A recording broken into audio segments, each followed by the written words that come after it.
Justice for Soujanya. ಖಂಡಿತ ಸೌಜನ್ಯಾಳಿಗೆ ನ್ಯಾಯ ಸಿಗಲೇಬೇಕು. ಆಗಲೇ 13 ವರ್ಷ ಕಳೆದೇ ಹೋಯಿತು, ಇದು 14ನೇ ವರ್ಷ.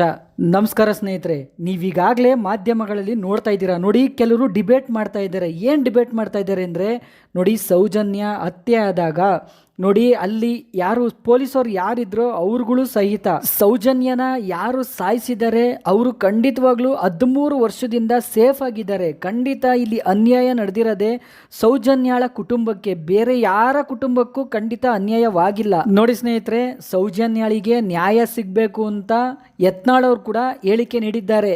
ನಾವು ನೋಡಿ BJP ಅವ್ರ ಥರ ಇಲ್ಲಿಂದ ಏನು ರ್ಯಾಲಿ ಹೋಗ್ತಾ ಇದ್ದಾರಲ್ಲ, ರ್ಯಾಲಿ ಹೋಗಿ ನಾವಲ್ಲಿ ಧರ್ಮಸ್ಥಳದಲ್ಲಿ ಹೋಗಿ ನಿಂತ್ಕೊಂಡು ಸೌಜನ್ಯಂಗೆ ನ್ಯಾಯ ಸಿಗಲಿ ಅಂತ ಕೇಳಿದ್ರೆ ಖಂಡಿತವಾಗ್ಲೂ ನ್ಯಾಯ ಸಿಗಲ್ಲ ಅಂತ ಯತ್ನಾಳ್ ಅವರೇ ಹೇಳಿಕೆ ನೀಡಿದ್ದಾರೆ. ಇನ್ನೇನು ಬೇಕು ಹೇಳಿ ಸ್ನೇಹಿತರೆ. ನೋಡಿ, ಏನು ಈ ರ್ಯಾಲಿ ನಡೀತು BJPದು ಅವೆಲ್ಲ ಮುಗಿದ ಕತೆ. ಯಾಕಂದರೆ ಇವ್ರು ಇಲ್ಲಿಂದ ಹೋಗಿದ್ದು ಆಯಿತು, ಒಂದು ಸ್ವಲ್ಪ ದಿವಸ ಅದು ಯಾವ ವಿಷಯ ಡೈವರ್ಟ್ ಮಾಡ್ಕೊಂಡ್ರೋ ಗೊತ್ತಿಲ್ಲ, ಅಲ್ಲಿ ಹೋಗಿ ಧರ್ಮಸ್ಥಳದಲ್ಲಿ ನಿಂತ್ಕೊಂಡು ನಾವು ಧರ್ಮಸ್ಥಳ ಪರ ಅಂತ ಹೇಳಿದ್ದು ಆಯಿತು.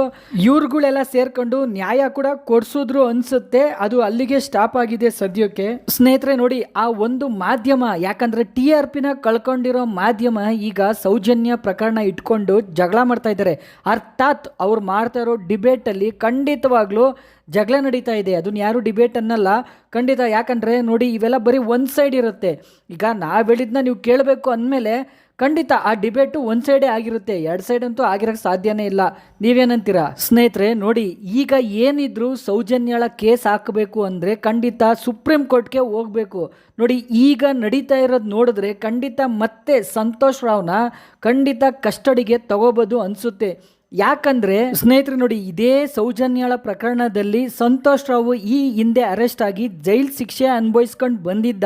ಯಾಕಂದರೆ ಮಿಕಾ ಅವನೇ ಅಲ್ವಾ, ಹಾಗಾಗಿ ಮತ್ತೆ ಅರೆಸ್ಟ್ ಆಗ್ಬೋದು. ಒಂದು ವೇಳೆ ಈ ಪ್ರಕರಣ ಏನಾದರೂ ಸುಪ್ರೀಂ ಕೋರ್ಟಲ್ಲಿ ಅಕ್ಸೆಪ್ಟ್ ಆದರೆ, ಈಗ ಸೌಜನ್ಯ ಮನೆಯವರು ಹೇಳಿದ್ದು ಯಾರ್ಯಾರನ್ನ, ಆ 3 ಜನನ್ನ, ಆ ಉದಯ್ ಕುಮಾರ್ ಜೈನ್ ಅಂತೂ ಬಂದಿದ್ದು ಆಯಿತು, ಎಲ್ಲ ಮಾಧ್ಯಮಗಳಲ್ಲಿ ನಿಂತಿದ್ದು ಆಯಿತು, ವಿಷಯನ ಡೈವರ್ಟ್ ಮಾಡಿದ್ದು ಆಯಿತು, SIT ತನಿಖೆ ಕರೆದಿದ್ದು ಆಯಿತು, ಅವ್ರು ಬಂದು ಮಾತಾಡಿ ಮನೆಗೆ ಹೋಗಿದ್ದು ಆಯಿತು. ನೋಡಿ, ನಾನು ಸತ್ತೋಗ್ಬಿಡ್ತೀನಿ ಕುಟುಂಬ ಸಮೇತ, ನೀವು ನನಗೆ ಪರ್ಮಿಷನ್ ಕೊಟ್ಟುಬಿಡಿ ಅಂತ ಎಲ್ಲರಿಗೂ ಪತ್ರ ಬರೆದಿದ್ದು ಆಯಿತು.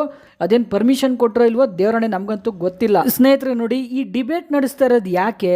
ಖಂಡಿತವಾಗ್ಲೂ ಸೌಜನ್ಯಾಳಿಗೆ ನ್ಯಾಯ ಸಿಗಬೇಕು ಅಂತನಾ?